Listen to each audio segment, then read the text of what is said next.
Dios les bendiga, amados hermanos y amigos. Nuevamente estamos aquí para continuar este recorrido por la carta a los Hebreos para informarnos, enterarnos de estas enseñanzas tan importantes. Hoy voy a leerles aquí en el capítulo 4, versículo 14 hasta el 15 del capítulo 4 de la carta a los Hebreos, que dice textualmente: por tanto, teniendo un gran sumo sacerdote que traspasó los cielos, Jesús, el Hijo de Dios, retengamos nuestra profesión, porque no tenemos un sumo sacerdote que no pueda compadecerse de nuestras debilidades, sino uno que fue tentado en todo según nuestra semejanza, pero sin pecado. Acerquémonos pues confiadamente al trono de la gracia para alcanzar misericordia y hallar gracia para el oportuno socorro. Amén. Hoy vamos a hablar del sacerdocio de Cristo, que es según el orden de Melquisedec, sacerdocio que permanece para siempre y que por lo mismo puede salvar perpetuamente a todos los que le invocan. El tema del sacerdocio comienza en el capítulo 2, donde se dice en el versículo 10: porque convenía aquel por cuya causa son todas las cosas y por quien todas las cosas subsisten, que habiendo de llevar a la gloria muchos hijos, perfeccionase por aflicciones al autor de la salvación de ellos. Y en el verso 17, por lo cual debía ser en todo semejante a sus hermanos, para venir a ser misericordioso y fiel sumo sacerdote en lo que a Dios se refiere, para expiar los pecados del pueblo. Pues en cuanto él mismo padeció siendo tentado, es poderoso para socorrer a los que son tentados. Ya vimos en el capítulo 3, en el capítulo 2, que hay 5 propósitos por los cuales Dios se manifestó en carne. Los voy a recordar para mejor conocimiento. Versículo 9 del capítulo 2 dice: pero vemos a aquel que fue hecho un poco menor que los ángeles, a Jesús, coronado de gloria y de honra, a causa del padecimiento de la muerte, para que gustase la muerte por todos. O sea, ese fue el primer propósito, para que él gustase la muerte por todos. El segundo está en el verso 14. Así que por cuanto los hijos participaron de carne y sangre, él también participó de lo mismo, para destruir por medio de la muerte al que tenía el imperio de la muerte, a saber, al diablo. El tercero está en el versículo 17, que dice: por lo cual debía ser en todo semejante a sus hermanos, para venir a ser misericordioso y fiel sumo sacerdote en lo que a Dios se refiere. Y el cuarto, para venir a ser, para expiar los pecados del pueblo. Y el verso 18, pues en cuanto él mismo padeció siendo tentado, es poderoso para socorrer a los que son tentados. Ese es el propósito por el cual Dios se manifestó en carne, para resolver de una vez para siempre estos 5 hechos que resuelven el problema del pecado y proveen para el creyente la seguridad, tanto en el tiempo presente como en la eternidad. Así que, por eso el capítulo 3 comienza diciendo, por tanto, hermanos santos, participantes del llamamiento celestial, considerad al apóstol y sumo sacerdote de nuestra profesión, Cristo Jesús, el cual fue fiel en toda la casa de Dios como lo fue Moisés. Así que todo este capítulo 4 y el capítulo 5 y el capítulo 6 y el capítulo 7 hablan de este sacerdocio de Melquisedec, sin principio de días ni fin de ellos, hecho semejante al Hijo de Dios. Hay personas que han dicho que Melquisedec era un sacerdote rey en un reino que no tenían conocimiento de su pasado. Pero decir eso es desconocer lo que la palabra de Dios dice de este sacerdocio. Pues hay solamente 3 partes en la Biblia donde se habla de él. En Génesis 14, donde Melquisedec le aparece a Abraham cuando volvía a derrotar los reyes y rescatar a Lot. Y Melquisedec bendijo a Abraham, quien tenía las promesas. La segunda vez está en el Salmo 110, donde dice, tú eres sacerdote para siempre, según el orden de Melquisedec, bajo el juramento. Y aquí en Hebreos, donde está la explicación de quién era Melquisedec. Melquisedec no era un hombre, sino una revelación del sacerdocio de Cristo, por cuanto Cristo tiene la preeminencia en todo. Y el sacerdocio levítico, que fue dado según la ley, no podía ser el primero. Por lo tanto, en el libro de Génesis, que es el libro de los orígenes, el libro de los principios, aparece entonces Melquisedec,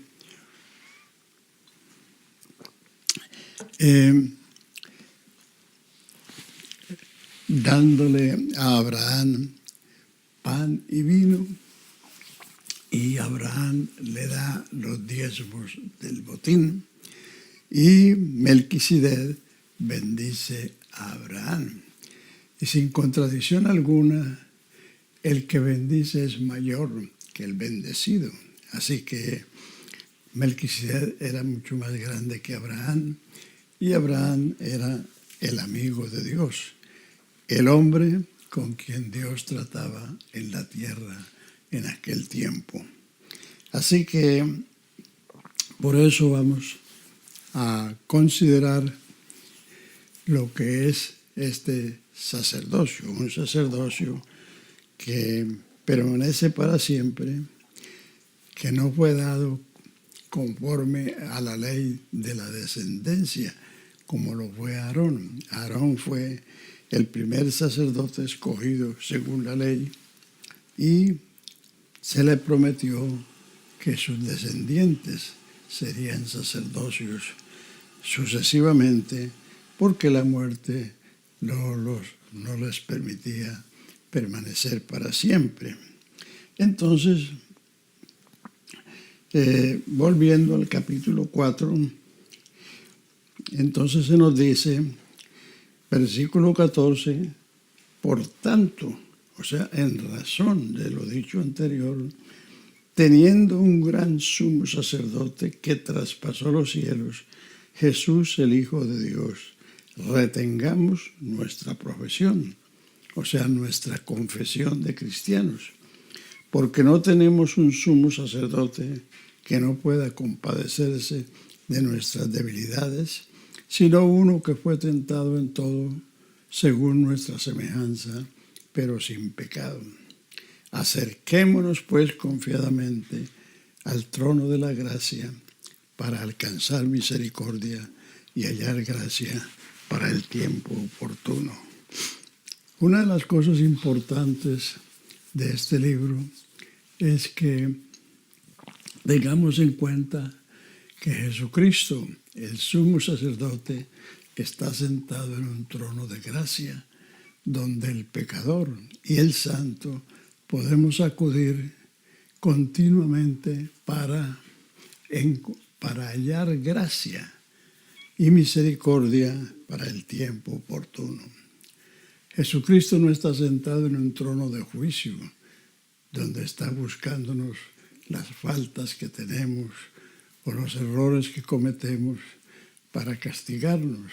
No, Él está sentado en un trono de gracia, donde podemos llegar continuamente a y invocar a este gran sumo sacerdote que está constituido a favor nuestro. El capítulo 5 sigue diciendo lo que es un sacerdote. Hay que tomar en cuenta que el sacerdocio es lo contrario a lo que es el profeta.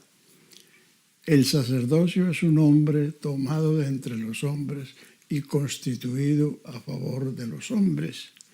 El profeta es un hombre enviado de Dios a los hombres para denunciar sus pecados, para denunciar sus juicios, para denunciar todas estas cosas.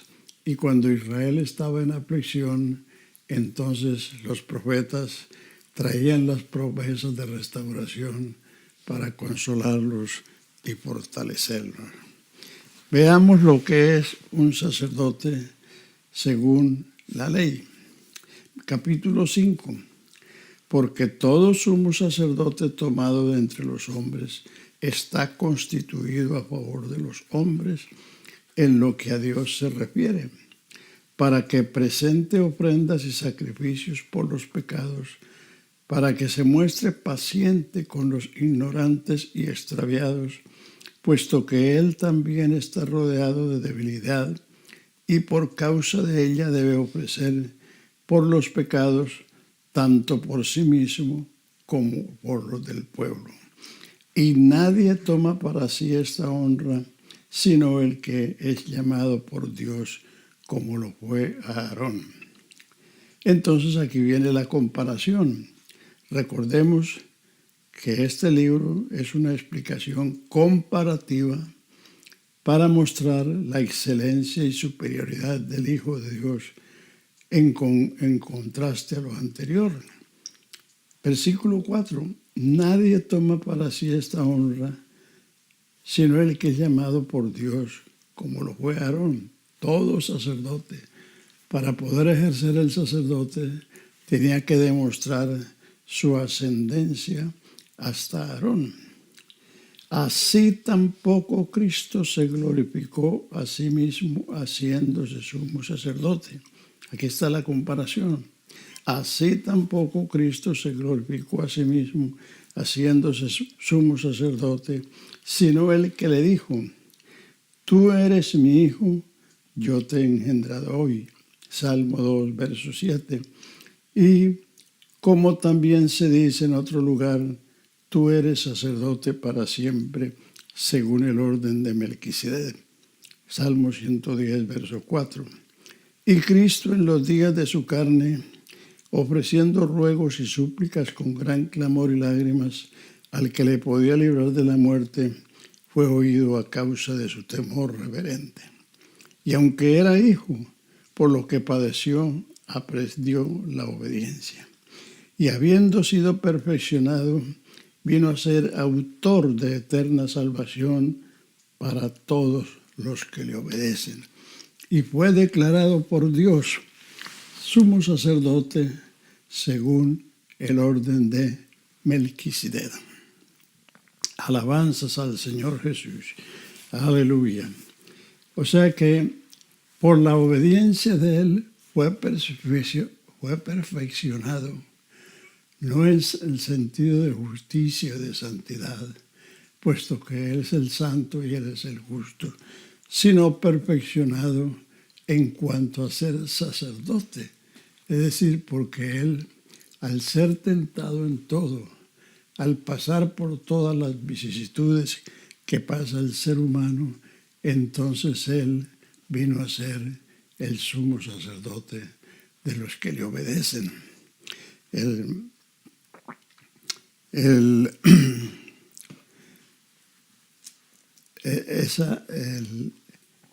Todo lo que hay desde la cuna hasta la tumba lo pasó Jesucristo como nadie jamás, ningún otro lo ha pasado.